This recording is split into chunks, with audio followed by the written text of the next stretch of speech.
I really wanted to do something hard, just with an end goal, not just working and being really tired for several years. So they offered me a really good job when I went to the recruiting station. The recruiters didn't talk about it, but when I went to the recruiting station, they asked me, like, what do you like? And I told them I like science. So they didn't know what a lab tech was. They just said, this has science stuff.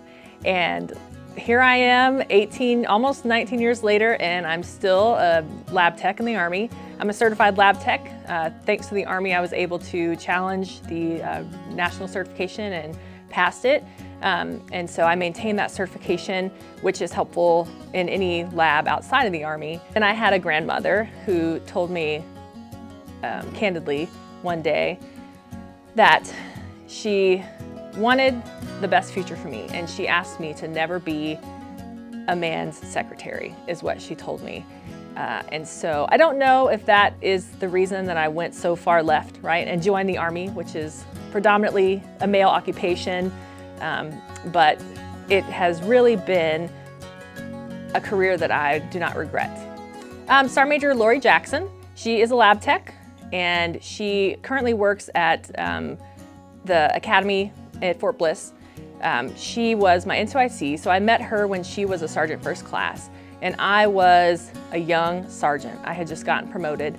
I was deployed, and she had changed over into the N2IC position, and I remember her reaching out to me through email because I was in Iraq, right, and she was at Fort Riley, Kansas.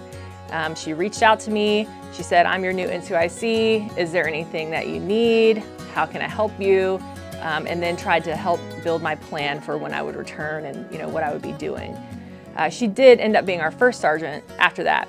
And so we didn't work as closely together because I was a sergeant working in the lab.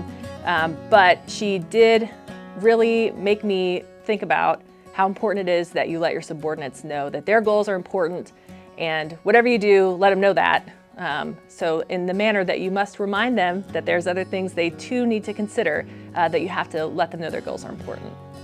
If you have family members who are thinking about joining the Army, right, ask them what they want to do, and I guarantee that the Army has a way they can do it on the Army's dime and on the Army's time.